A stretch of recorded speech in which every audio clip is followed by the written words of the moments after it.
বন্ধুরা, আজ আমি ঠাকুর শ্রীরামকৃষ্ণের কিছু অমৃত কথা পাঠ করব। যদি আপনাদের ভালো লেগে থাকে তাহলে আমার চ্যানেলটি একটু সাবস্ক্রাইব করে দেবেন।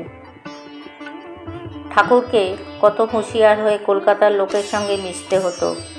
তারা সংসার জ্বালায় জ্বলে পুড়ে শান্তির জন্য তার কাছে আসতো।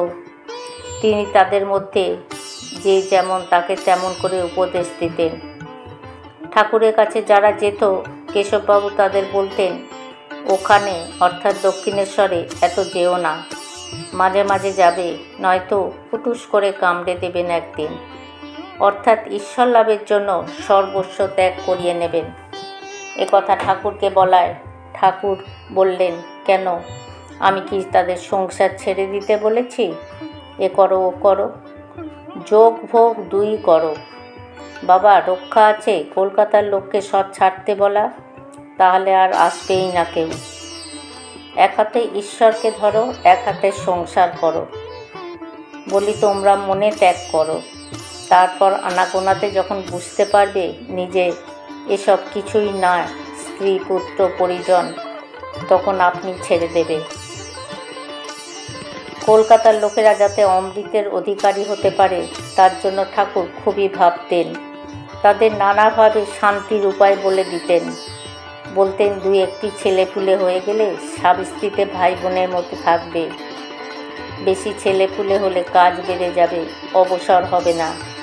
অর্থ রোজগার করা, মানুষ করা, বিয়ে দেওয়া, কত কী কাজ। স্বামী স্ত্রীতে মিলে রামায়ণ, মহাভারত, ভাগবত এইসব পাঠ করতে হয়। সাধনকালে শ্রীরামকৃষ্ণ টাকা মাটি, মাটি টাকা বলে দুই গঙ্গায় ফেলে দিলেন, আর সারা জীবন টাকা ছুলেন না। মথুর লক্ষ্মীনারায়ণ টাকা দিতে এলে ঠাকুর তাদের তাড়া করলেন। ধনী যদু মল্লিকের মা ঠাকুরকে বলেন, অন্য সাধু কেবল দাও দাও করে, বাবা তোমার ওটি নেই। বরানগরে মহেন্দ্র কবিরাজ একবার ঠাকুরের সেবার জন্য রামলালের হাতে 5টা টাকা দেন। সারা রাত ঠাকুরের ঘুম হলো না। রাত 12টায় রামলালকে ডেকে তুলে টাকা ফেরত দিয়ে আসতে বললেন। ভক্তদের পরে তিনি বলেছিলেন, টাকা রাখায় যেন বেড়ালে আমাকে আঁচড়াচ্ছিল, ঘুমোতে পারিনি।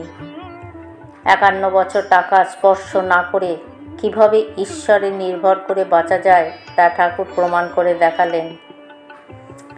ঠাকুর জানতেন কলকাতার বিষয়ী লোকেরা টাকা ভালোবাসে। তাদের অভয় দিয়ে বললেন, এখানকার যাত্রায় পয়সা দিতে হয় না। তারপর ঠাকুর একটি গল্প বললেন।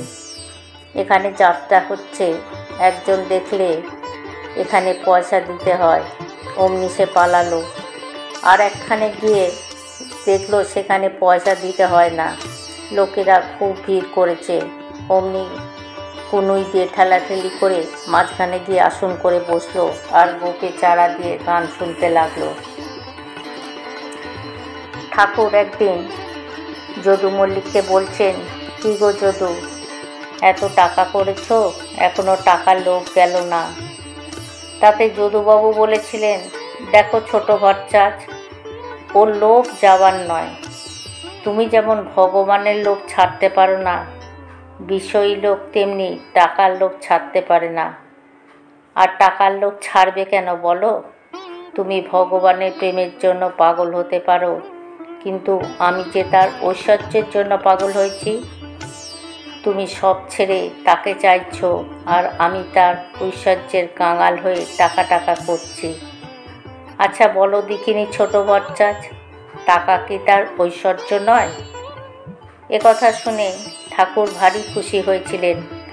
বললেন, এটা যদি ঠিক বুঝে থাকো তাহলে আর তোমার ভাবনা কি গো? তারপরে তাকে জিজ্ঞাসা করলেন, কি গো যদু, সরলভাবে কথা বলছো না চালাকি করে বলছো? কথা শুনে যদুবাবু বলেছিলেন, সে তো তুমি জানো ছোট ভট্টাচ, তোমার কাছে মনের কথা লুকোতে পারবো না। ঠাকুর কলকাতার কৃপণ ও হিসাবী লোকেদের নিয়ে রঙ্গ করতেন। তাদের কাঞ্চনা শক্তি ও সংকীর্ণ মনোবৃত্তি যাতে যায় তার জন্য উপদেশ দিতেন। কখনো বা অপ্রিয় উচিত কথাও বলতেন।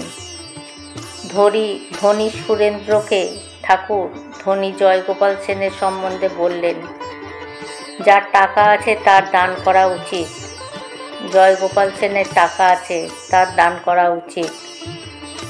এক একজন টাকা থাকলেও হিসাবই কৃপণ হয়। টাকা যে কে ভোগ করবে তার ঠিক নেই। সেদিন জয়গোপাল এসেছিল, গাড়ি করে আসে। গাড়িতে ভাঙা লণ্ঠন, ভাগাড়ের ফেরত ঘোড়া, মেডিকেল কলেজের হাসপাতাল ফেরত দারোয়ান, আর এখানকার জন্য নিয়ে এলো দুটো পচা ডালিম। ঠাকুরের এই বর্ণনা নিখুঁত ও জীবন্ত।